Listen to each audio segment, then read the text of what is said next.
Hello, Advanced Math. Today's mini lesson is going to be on combining variables and constants to simplify expressions. So please write that as the title on the next free page in your math notebook. After you have done so, mark a page with your pencil, and you may close your notebook until we get to the we do. Okay, so let's review some of those words in this title. Let's review this word variable and constant. Last time we talked about there's an expression for you, kind of a complicated looking expression. Let's talk about some vocabulary there. So the x's and so x is we'll start with that. X is a variable. It's an unknown value. So, we don't know what, that's 2 times something and 5 times something, and we don't know the something, but we do know that they're both x, so they're the same something, whatever that is.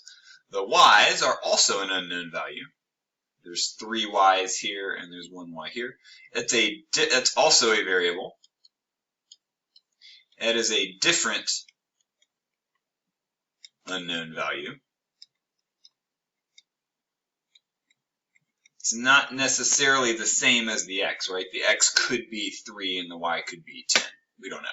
So we know the x's are the same unknown value and the y's are the same unknown value, but they're not necessarily the same as each other. But those are both called variables. Some other words we learned. The numbers that you multiply the variables by, 2, 3, 5, and we don't have one there. Those are called coefficients.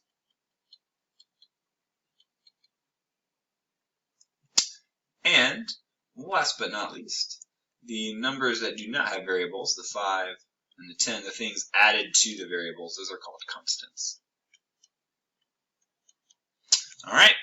So what we're going to do today is we're going to take a complicated expression like that and we're going to simplify it. So what I'm going to do here, so this is all addition, you'll notice. And addition is a very helpful operation because we can apply what is called the commutative property in addition. And the commutative property means it does not matter what order you add things in. They come out the same. I think in 3rd grade you probably learned that that means that 5 plus 3 is the same thing as 3 plus 5. You can change the order. You can do it with more than 2 things too. You can, 1 plus 2 plus 3 is the same as 3 plus 1 plus 2. That's the commutative property. It doesn't matter what order you add these things in. So when I look at an expression like this, I'm going to use the commutative property and I'm going to rewrite it so that the things that are the same go together. For instance, I'm going to rewrite it so the x's are together, 2x plus 5x. And then I'm going to put the y's together. There's 3 y's and 1 more y, another y. And then I'm going to put the constants together, plus 5 plus 10. So I'm going to reorder that so that I'm kind of logically use the commutative property to kind of logically put same things together. See how I did that? And the reason I do that is that I can combine these things. Like if I want to think about these x's, 2x plus 5x, 2x literally means 2 times x, like it's an x and another x. 2 times x is x plus x. And 5x is just x times 5x plus x plus x plus x plus x. Sorry, plus x.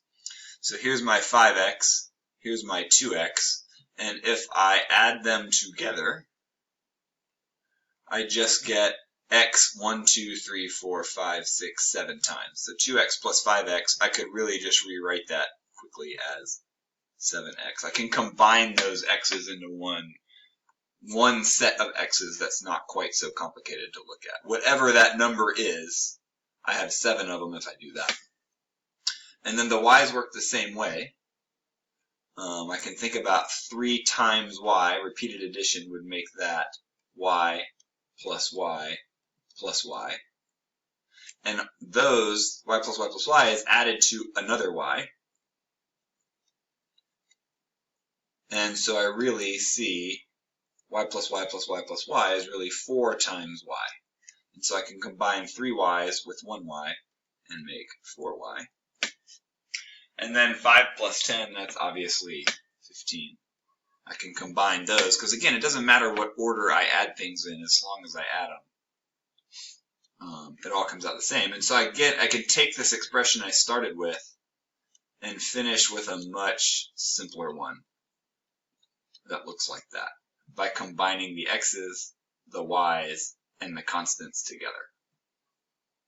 Neat, huh? Let's do another one. This is going to look, let's do one with a word problem. Open your notebook. We'll do this one together. And take a minute and pause and write down the situation in your notebook, and then unpause and we can work it out together. Okay?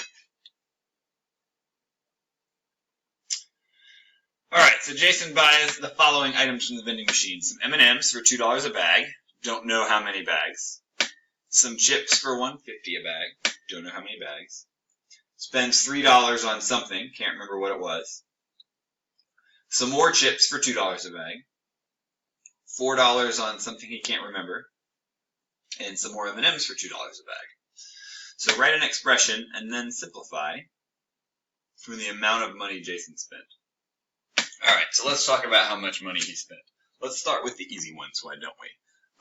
I know on this trip he spent $3, and I know on this trip he spent $4. So I'm going to start with he spent $3 plus $4. Actually, no, let's do them in order, because I'm going to skip ahead and automatically simplify it. Let's do them in the right order. Alright, some M&Ms for $2 a bag, so it's $2 times however many bags he bought, which I don't know. He might have bought 1, he might have bought 8, I don't know. So we're just going to say he spent $2 times however many M&M bags he bought. I'm going to use that as M. I'm going to call that M. Does that make sense? $2 times however many bags he bought. Don't know. Then he bought some chips for $1.50 a bag. Again, I know the price, but I don't know how many he bought. Some chips is all I know. So however many bags he bought is important here, because he spent $1.50 if he bought 1 bag, he spent $3 if he bought 2 bags, but we don't know. So in addition to that, he also spent $1.50 times however many bags of chips he bought. Then the next trip he just spent $3. Doesn't matter what it is, we know the amount he spent here, because it doesn't depend on what he bought. So he just spent $3. Then he bought some more chips. Sorry, that should be $1.50 a bag. My mistake. Some more chips for $1.50 a bag. So $1.50 times however much the chips, however many he bought. Could have been a lot, could have been a little. We don't know. $4 more on something he can't remember. Again, this we know how much he spent. Doesn't depend on anything, so it's not a variable. It's a constant. And then some more M&Ms for $2 a bag. So $2 times however many more M&Ms he bought. So that's an expression. We can add up his 6 trips to the vending machine with this expression. $2 times his M&Ms, $1.50 times his chips, $3, and then kind of do the same sort of thing again. So that's a starter expression for how much he spent if I just add his 6 trips up. Now, with the commutative property, I can rearrange this so that the things that go together are together. So I'm going to rearrange this to say $2 per bag of M&Ms plus $2 per bag of M&Ms plus $1.50. It doesn't matter what order, by the way, I do this in. If I had put the chips before the M&Ms, wouldn't matter. Plus $1.50 for the chips plus $3 plus $4. So I rearranged it with the commutative property to put same things together. Okay, so I'm going to work in three parts, m and m's first. So 2m is m, I just want you to know it's m plus m is 2m. And then to that I'm adding another m plus m. And so I end up with m plus m plus m plus m, which is 4m. Right? And then 150. This is going to be hard for me to draw. I can't really draw. I can maybe draw half a C. So watch this. So let's do that over here. So I got 1.5 C's plus, or I guess I should say 1C plus half a C plus another 1C plus half a C, which is 1 plus a half plus 1 plus a half, which lets me, I can put the two halves together and I have 1, 2, 3 bags of, $3 instead of 150 and 150. So I can combine the 150 plus the 150 into 3 times C. And then the constants are easy. 3 plus 4 just makes 7. So I have a much simpler expression now to calculate how much money Jason spent. Instead of this big long one with 6 parts, I can just say, well, 4m plus 3c plus 7. And now if I find out how much an M&M bag costs or how much a chip bag costs, I could substitute and figure it out faster than I could in a problem like that, in an expression like this. All right? So that is how to simplify expressions by combining their constants and combining their variables. If you feel like this was tough, please go back, watch this example again, and look at the previous example again. But if you feel like you've got it, and once you have written it down, you're all set, and I'll see you tomorrow.